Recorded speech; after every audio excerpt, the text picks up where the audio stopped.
Hello would be teachers, welcome to English nook. আজ আমরা William ব্লেকের অন্য একটি কবিতা দ্য ল্যাম্ব পড়ব। তো টাইগার পড়ার সময় আমরা যখন ব্যাখ্যা করেছি তখন আমি সকল information regarding the poet, songs of experience বা সংস অফ ইনোসেন্স সমস্ত কিছুই আমি বলে দিয়েছিলাম। যারা সরাসরি এই ভিডিওতে এসে উপস্থিত হয়েছে তাদেরকে আমি বলবো যে তারা যেন প্রথমে দ্য টাইগারের এক্সপ্লানেশনটা দেখে নেয় বা শুনে নেয়, তারপর যেন এই ভিডিওটি দেখে। তাহলে কী হবে, বুঝতে সোজা হবে, অনেক সুবিধা হবে, অন্য তথ্যের সঙ্গে রিলেট করতে পারবে। তো টাইগারে যেমন আমরা অ্যাডাল্ট স্পিকার দেখেছি, ল্যাম্বে আমরা একজন চাইল্ড স্পিকার পাবো, যে নিজেই প্রশ্ন করছে আবার নিজেই উত্তর দিচ্ছে। সেই প্রশ্নের উত্তরকর্তা সে নিজেই। তো এখানে একটি অন্যতম তথ্যের ব্যাপারে রয়েছে যেটা আমি সংস অফ এক্সপিরিয়েন্স অর্থাৎ টাইগার পড়ানোর সময় আমি বলিনি, সেটা একটু অ্যাডিশন করে দিই। যে একটি তথ্য রয়েছে যে সংস অফ ইনোসেন্সে 19টি কবিতা প্রকাশিত হয়েছিল 1789 সালে। হ্যাঁ, আমরা সংস অফ এক্সপিরিয়েন্সে কিন্তু দেখেছিলাম 26টি কবিতা, অর্থাৎ সংস অফ ইনোসেন্স আর সংস অফ এক্সপিরিয়েন্স মিলিয়ে টোটাল প্রকাশিত কবিতার সংখ্যা হচ্ছে 45। এটা একটু জানার দরকার আছে। তো এবার আমরা একটু আসি কবিতার স্ট্রাকচার নিয়ে।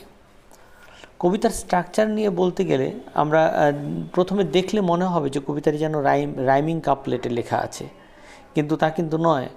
এক্স্যাক্ট রিপিট অফ রাইমিং কিন্তু লাস্ট 3 ওয়ার্ডস বা ফ্রেজে রয়েছে। দেখো এখানটাতে আমরা যদি পড়ি তাহলে বুঝতে পারবো যে little lamb who made thee, dost thou know who made দি। তো এই যে হু মেড দি আর এখানেও সেকেন্ড লাইনেও হু মেড দি, এই এক্স্যাক্ট রিপিট অফ রাইমিংটা এই লাস্ট 3 ওয়ার্ডস বা ফ্রেজেই রয়েছে। বুঝতে পেরেছ? আর প্রথম আর শেষ কাপলেটটা একদম আইডেন্টিক্যাল। অর্থাৎ দেখো এখানটাতে যে প্রথম কাপলেটটা কী ছিল, যে এইখানটাতে রয়েছে যে little lamb who made thee, dost thou know who made দি, এটা যেমন রয়েছে, আবার এর পরের কাপলেটটাও এইখানটাতে দেখো, এই অর্থাৎ ওখানেরই শেষ কাপলেটটা এখানটাতে বলেছে এই little lamb who made thee, dost thou know who made thee, একদম রিপিটেশন। বোঝা গেছে? The body of first stanza, body of first stanza কথা বলছি। দেখো প্রথম কাপলেটটা বাদ দেওয়ার পরে ওই gave thee life and bid thee feed থেকে শুরু হচ্ছে, এটা হচ্ছে বডি অফ ফার্স্ট স্ট্যাঞ্জা। তো এখানে রাইমিং স্কিমটা কেমন রয়েছে? এখানে রাইমিং স্কিম রয়েছে এই A B B C C. অর্থাৎ দেখো যদি আমরা ড্র করি তাহলে এরকম পাবো A B B C C. ঠিক আছে? যেমন feed mead, delight bright, voice rejoice. বোঝা গেছে? আর দেখো body of second stanza rhyming scheme একটু আলাদা রয়েছে। সেটা হচ্ছে এই যে এখানটাতে রয়েছে এই name, lamb, mile, child, lamb, name. অর্থাৎ এখানটাতে রাইমিং স্কিম হচ্ছে A B C C B A. বোঝা গেছে? তার মানে হচ্ছে রাইমিং স্কিম হচ্ছে A B C C B A. তো এখানে যদি তোমরা এই শব্দগুলোর দিকে ভালো করে খেয়াল করো তাহলে বুঝতে পারবে যে এখানটাতে কী রয়েছে, যে lamb, mile, child, lamb, name. এই যে এখানের যে রাইমিং স্কিমটা রয়েছে এটাকে বলছে যে এটা বাইবেল থেকে অনুকরণ করে লেখা হয়েছে। এটা হচ্ছে হেব্রাইক টেকনিক। বোঝা গেছে? এটা হেব্রাইক টেকনিক। হ্যাঁ, এবার আমরা একটু কবিতাটা লাইন বাই লাইন পড়ব। চলো প্রথমে চলে যাই আর প্রথম থেকে আমরা কবিতাটা লাইন বাই লাইন পড়ি।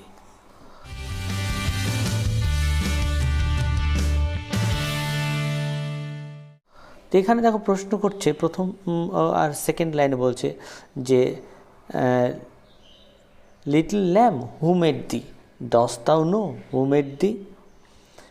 অর্থাৎ ছোট্ট শিশু প্রথম দুটো লাইনে লিটল ল্যাম্বকে প্রশ্ন করছে, তুমি কি জানো তোমার স্রষ্টাকে? এই লাইন দুটিতে জিসাসের বার্থকে বা দ্য রিবার্থ অফ গডকেও রেফার করছে। আর ল্যাম্ব হচ্ছে কি? ল্যাম্ব হলো the symbol of innocence, the symbol of submissiveness আর দ্য সিম্বল অফ হিউম্যানিটি। বোঝা গেছে? এরপরে তার পরের দুটো লাইন বলছি, gave thee life and bid thee feed by the stream and over the mead. এখানে প্রশ্নকর্তা আবার প্রশ্ন করছে, ছোট্ট শিশুটি আবার প্রশ্ন করছে, কে তোমায় খাবার খাওয়া শিখিয়েছে ওই নদীর ধারে তৃণভূমিতে, বা কে তোমার জীবনদাতা তা কি তুমি জানো? এইখানে এই যে নদীর ধারে, ওভার দ্য মিড, নদীর ধারে তৃণভূমির মধ্যে একটা প্যাস্টোরাল ইমেজ লুকিয়ে রয়েছে।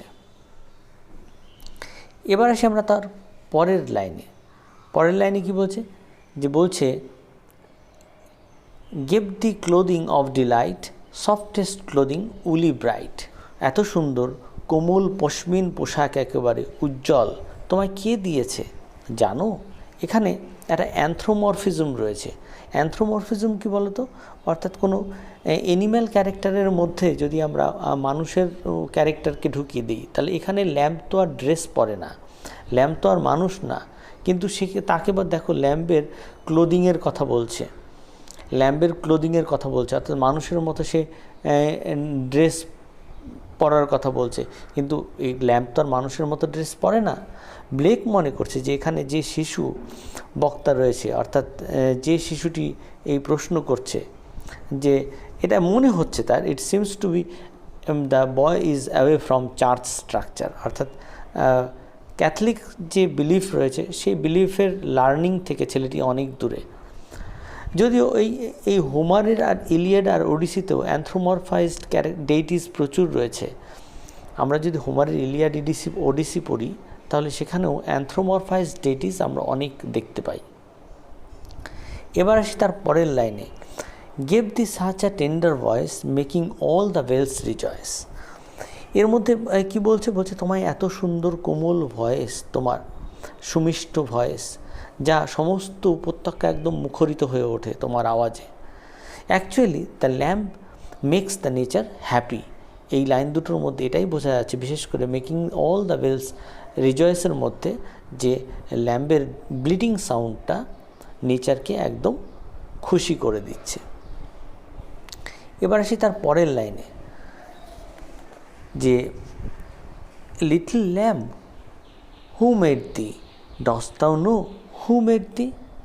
তুমি এখানে দেখো, ওই যে বললাম ফার্স্ট কাপলেটটা, আর এখানে আবার রিপিটেশন হচ্ছে, অর্থাৎ এই রিপিটেশনটা থেকে কী মনে হচ্ছে, একটা নার্সারি রাইমিংয়ের একটা কোয়ালিটি দিচ্ছে এই কবিতাটিকে।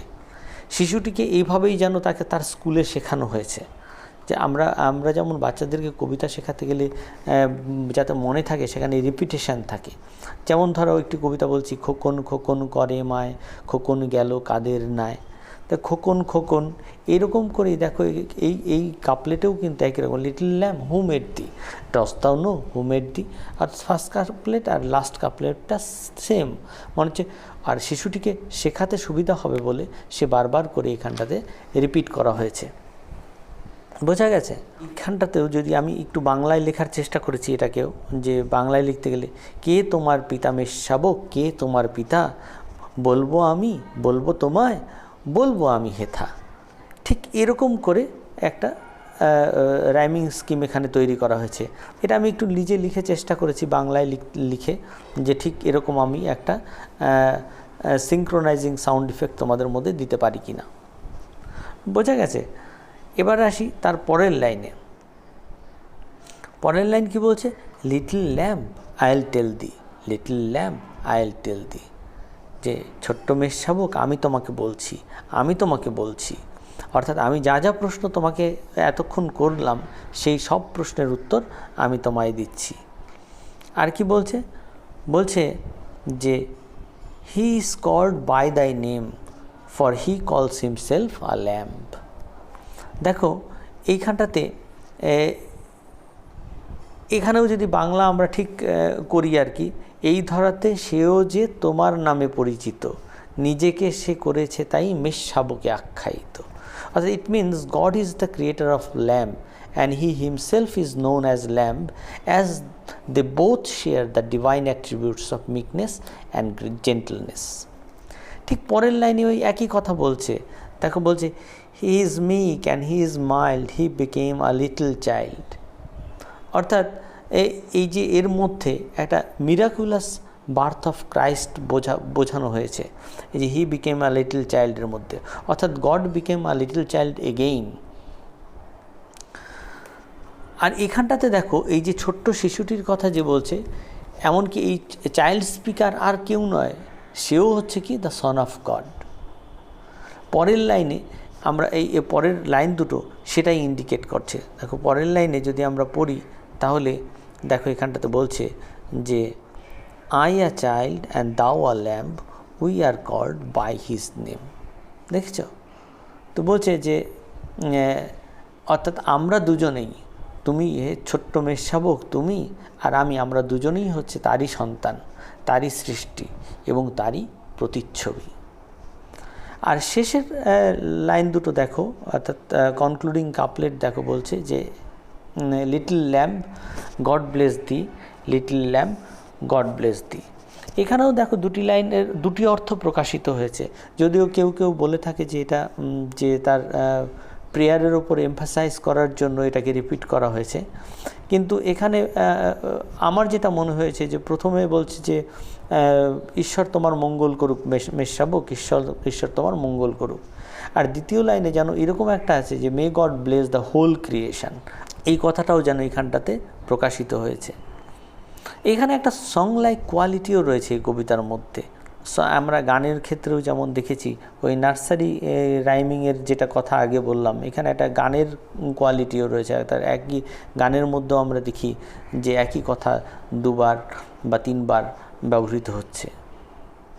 তো এই হচ্ছে কবিতাটার খুব সহজ সরল ব্যাখ্যা। কবিতাটার মধ্যে সেরকম কোনো জটিলতা নেই, খুব একদম স্ট্রেইট ফরওয়ার্ড কবিতাটা, খুব সিম্পল অ্যাকচুয়ালি। তো আশা করি আমার এই এক্সপ্লেনেশন তোমাদের ভালো লেগেছে। যদি ভালো লেগে থাকে তাহলে অবশ্যই সাবস্ক্রাইব করতে বলবো। যারা পুরনো রয়েছে তাদেরকে অনুরোধ করব, সঙ্গে থাকো, পাশে থাকো, আমার চ্যানেলটিকে সাপোর্ট করো। যদি কোনো জায়গায় তোমাদের কোনো অসুবিধা থাকে তাহলে কমেন্ট করে আমাকে বলো। এই ভিডিওর ডেসক্রিপশানে একটি লিঙ্ক দেওয়া রয়েছে টেলিগ্রাম চ্যানেলের, সেখানে তোমরা জয়েনও করতে পারো। সেখানে অনেকেই জয়েন করছে, তাদের ভালো লাগছে বলেই তারা জয়েন করছে। তো তোমাদের সকলের সাফল্য কামনা করে, তোমাদের প্রিপারেশান লেভেল যেন সেইখানে যাক, যাতে তোমরা সকলেই সাফল্য পাও, এই কামনা করে আজকের মতো এখানেই শেষ করছি। Thank you all for watching my video.